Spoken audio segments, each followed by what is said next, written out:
All right. I am going to do my best to try not to be happy as we talk about life being unfair. I know it's one of those things that we're just going to have to deal with. But I feel like sometimes, and this is my bias, so feel free to rebuke me at any time. We're often, and when I say the word sold, I don't mean it in a dollars and cents. It can be, but I don't mean it that way. But I feel like quite often we're sold the happy, sing-songy part of our walk with Jesus. And there's another side to that that's honest and real and frustrating that quite often we don't talk about. And I want to unpack some of that today because it is real. And I feel like there's a lot of parallel between our walk with Jesus and our walk with fitness in that it's not always the most amazing sing-songy thing ever. It just isn't. And so for us to pretend that everything's going to be awesome or that there won't be any trouble, I feel is doing ourselves a disservice because it's saying that expectation. And so if you have that expectation for your health walk to be perfect, as well as your Christian walk to be perfect, we're not perfect. And so if we were, it would negate our need for the deity we so love. And so I want to be very honest with today's mindset and today's mentality of what do we do, not just in our lives, but in our health and wellness life when life isn't fair. And I'm going to pull from 2 Corinthians 4, 8 through 12. So we're going to unpack 2 Corinthians 4, 8 through 12. I'm going to go ahead and read that. But if you've got your scripture, do feel free to read along as well in 2 Corinthians 4, 8 through 12. We are hard pressed on every side, but not crushed, perplexed, but not in despair, persecuted, but not abandoned, struck down, but not destroyed. We always carry around in our bodies the death of Jesus, so that the life of Jesus may also be revealed in our body. For we who are alive are always being given over to death for Jesus' sake, so that his life may be revealed in our mortal body. So then, death is at work in us, but life is at work in you. And so, timing, right? In life, timing is everything. And we weren't talking, all of us, this time last year. And so we missed it, and now it's here again. And what I'm talking about is August 13th. So August 13th is the day my father passed away. So a couple days ago was the 7th anniversary of my father passing away. And it's one of those things that, for me, I want to say I struggle with, but it's a very light struggle. It's gotten a lot better, but the questions still remain. And so let me give you some context if you need a refresher, because I know that you guys know a lot about me as well. But just a quick reminder. So my father passed away from cancer. It was a 9-year struggle. And at first, it started out amazing because he got cancer and then it went away. And at that point, at about the 3-year mark, you were cured. And you're not never really cured, but you're in remission and things are optimistic. So for working terms sake, you're cured, but you still have to go get checkups. And at the 2-year, 9-month mark, it returned. And it started this, well, for the rest of his life, we can say lifelong battle for the rest of those 6 years, where every 6 to 12 months, he was doing something new and different. And as you can imagine, you got your first round of treatments, which was the first 3 years, but then you need about 6 more treatments or so as we do the rest of the 9 years. And everyone was excited about plan A and plan B and plan C. But when you start getting down to the plan E's and F's and the this is experimental. We don't know if it's going to work, but if we don't do it, we know what's going to happen. So let's try it. That's not that's not the best strategy that you want to hear, but it's the honest strategy. And if we knew he was going to die without doing it, might as well do it. And the challenge with this experimental treatments is they are just that. They are experimental. We have a guess, we have a theory, we have an idea that this might work. But the only promise we can give you is the promise that we're going to try. And after that, or those, because there are multiple, after those treatments didn't work, it just became a situation of hospice and then passing. But what stuck out in my mind was, as he was in sort of the mortal unit, the part of the floor of the hospital where it wasn't looking good for anyone there, what really stood out to me was the amount of individuals who had heart disease or heart related mortality issues. And subnote, Jeremy's not perfect. So it got me a little angry because these individuals had a condition that obesity caused. Obesity, for the overwhelming majority of all of us, is preventable, which meant these individuals were sharing a floor and a fate with my father. They had a choice to do something about it. They chose not to. My father had no choice. And this is what's a little frustrating for me, not to be open, but let's be open. It was prostate cancer. It wasn't throat cancer. It wasn't like mouth cancer. It wasn't like I smoked myself to cancer. It wasn't liver cancer because I drank. It was chance. It was the rule of the draw. It was genetics. He had no choice, and he wanted nothing more than to fight it. And he did. But it just wasn't enough. And yet here he was sharing a floor and a fate with individuals who had multiple chances to not be in this predicament, but they just couldn't. They couldn't stop the soda. They couldn't stop the fatty foods. They couldn't help themselves. And it bothered me because I was able to see both sides of it, because I understand. It was this weird paradox of, had I not done what I had done, I would have ended up on that floor also. And it's in a very in a very Muppets Christmas way. It was odd because it was like the ghost of Christmas, what could have been, if I didn't do the things I did to not. And as my father passed away, it was really sad because as life would progress, there'd be other people in our lives who would have similar scenarios where they would get quintuple bypass surgeries because of their eating lifestyles and their weight. And they would choose to do nothing about it even after they got the bypass. And it's very frustrating to me as someone who has to observe this from both sides, saying like, you have a second chance. You had multiple chances. Why didn't you take them? And now you've hit this point of no return where, if we could go back and if my father had the same choices in his path, he would have taken them and he would have been here to enjoy his grandson who he never got to see. Sorry, words are hard. He would have been here to watch my daughter grow up, and he'd have been here for all that. But he doesn't have that choice. Whereas a lot of people who are in that same situation because of their obesity related choices, they have that choice. And so it took a little while for me to reconcile this in my mind. And one of the things that really helped me wrap my head around this was a simple statement, and many of you may have heard me say it before because we've talked before, but it's this idea.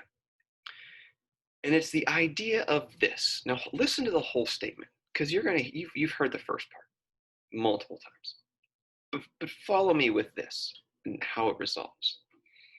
The concept of life isn't fair.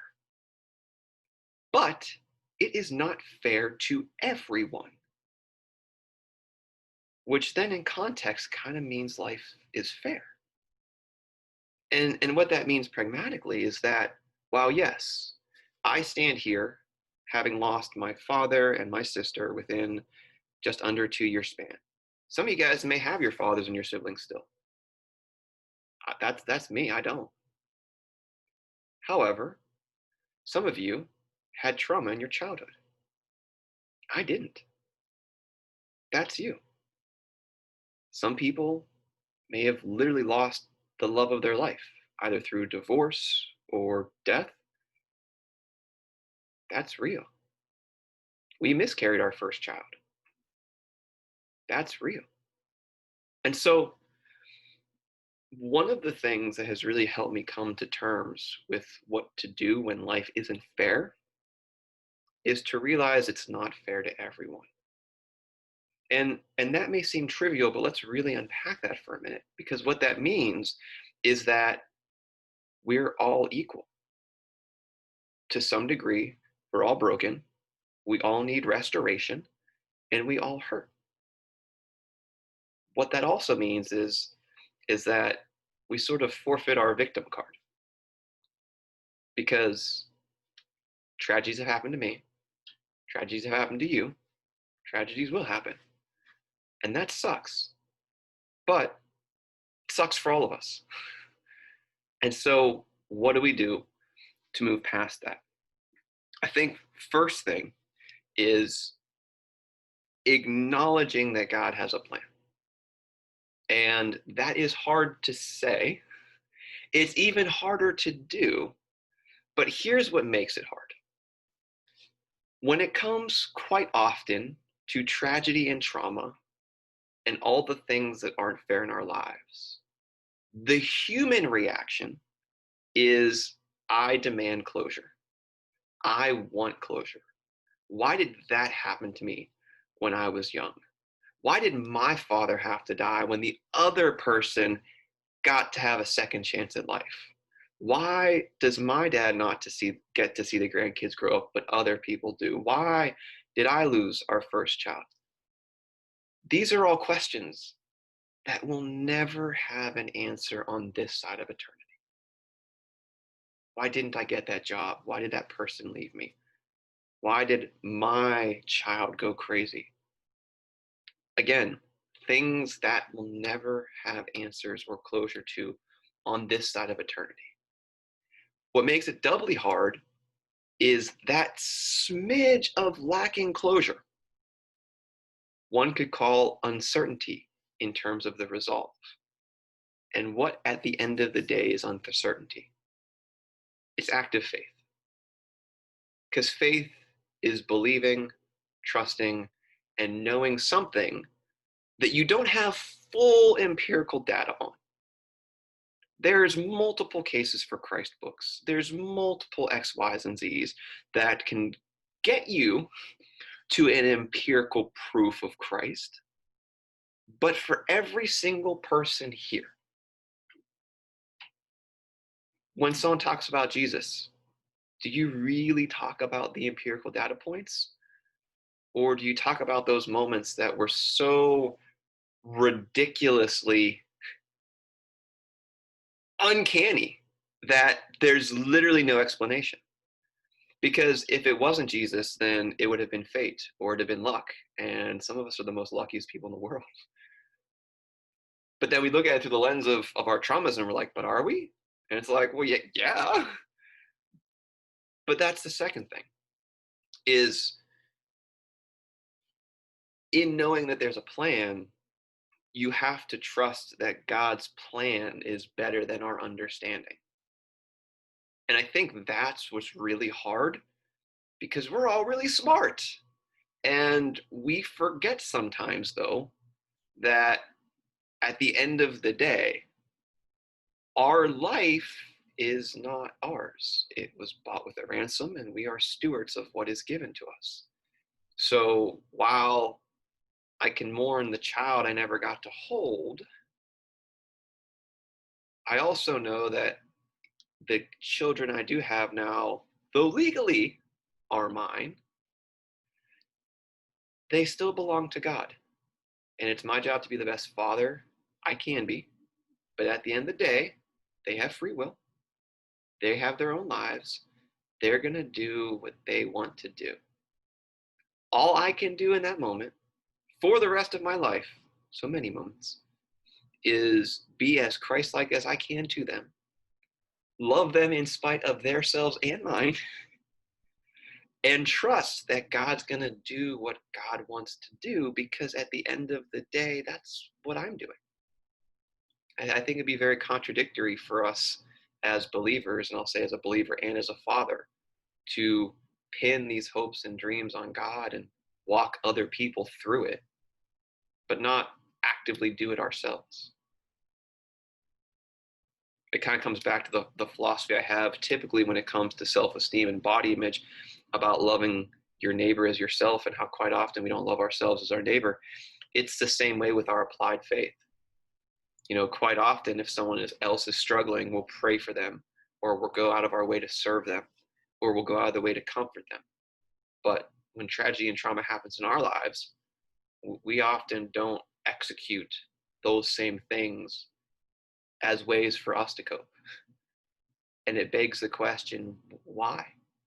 Why is it so good for that person, but it's not good for us? Well, it is. It's great for us.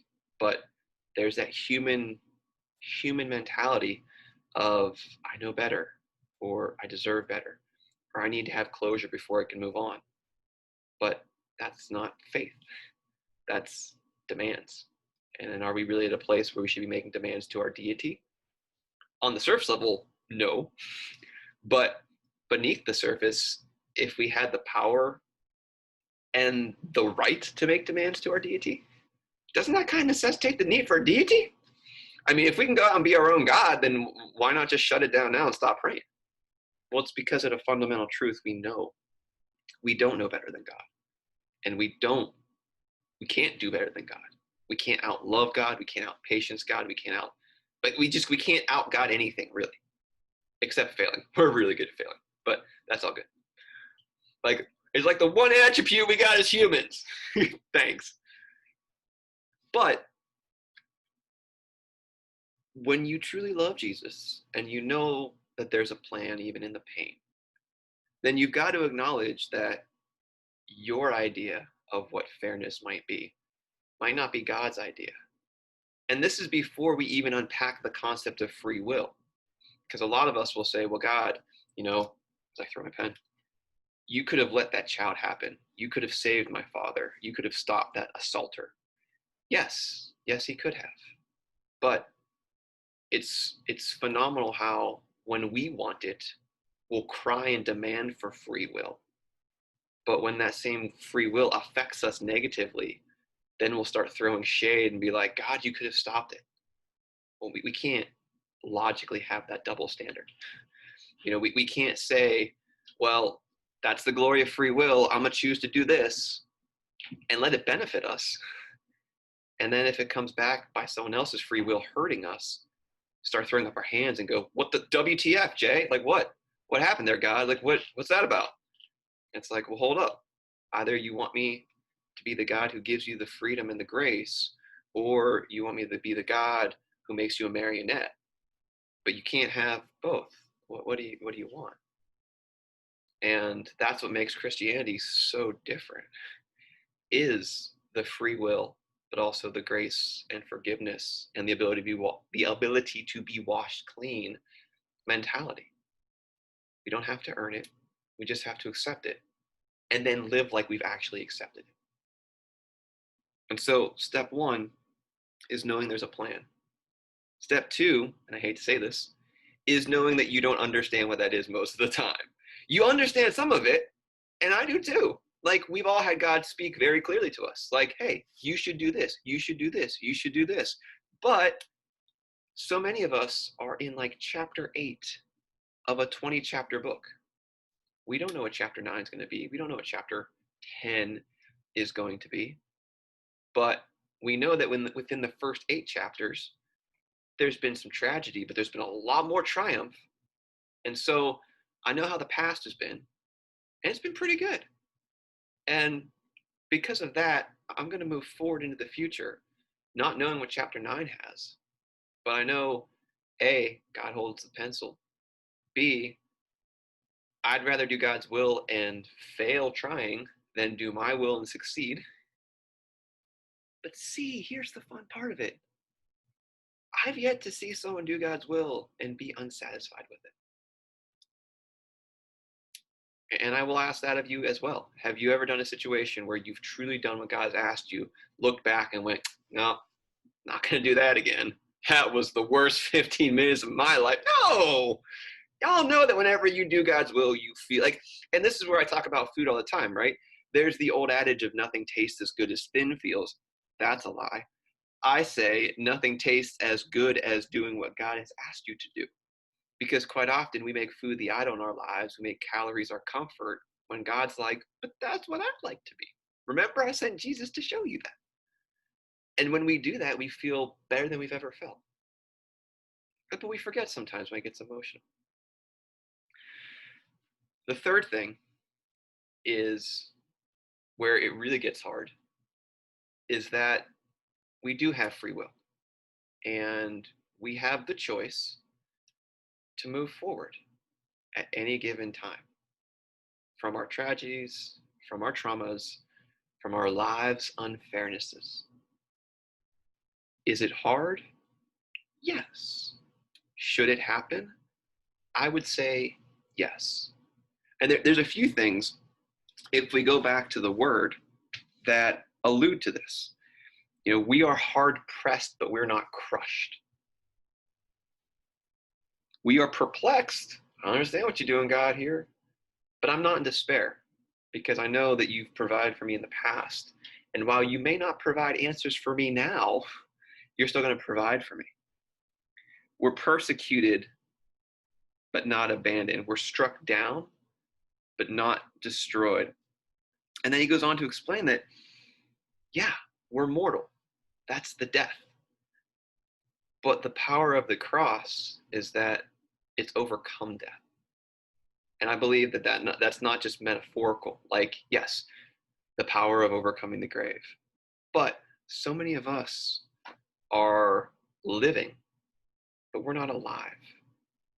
And I feel like Christ overcame that as well. And so I'm going to share my screen real quick because I feel every time I look at it, nope, don't want your mailing updates, that this to me is like this photo always makes me think of what life looks like when we're in a trial and when we think life isn't fair. I don't know if you know about hockey, but typically hockey sticks are straight. That is not a straight hockey stick. But this is the physics of hockey.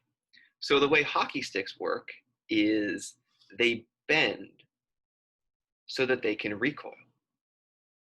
And I feel like what I love about this photo is I feel like this is a perfect snapshot of how a lot of us feel when we feel that life isn't fair or when we're going through a trauma or unpacking a trauma. And we've got an option here. We could bend, snap back, and excel, or we could break. Biblically, God's bending us in these situations. He's not calling us to break. And there's multiple other scriptures of us not being given more than we can handle. We can unpack that at a different time. But the whole point for me is when tragedy and trauma happens, I always ask, what's the good in this? What can I learn from this? What can God's will actually be done? And for me, there's a few things that come to mind. If it is actual death, what better way to honor the dead than to live? Because yes, they are gone and that hurts. But if the whole point of mourning is typically us wishing to bring them back to have more life, wouldn't it make the most sense to live life? Like if we're sad that they can't live, does it make sense to then not live? No, it genuinely doesn't.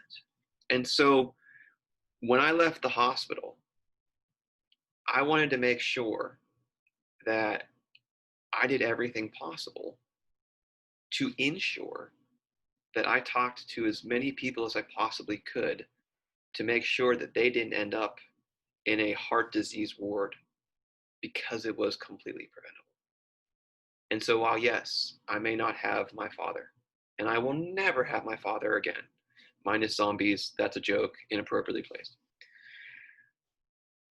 I'm always motivated by his passing because it reminds me that I'm still alive. And if I'm still alive, I have a chance. And that's really what we want in life. Like, we can't expect everything to be handed to us, we can't expect everything to go our way. But what is actually fair is that we have a chance.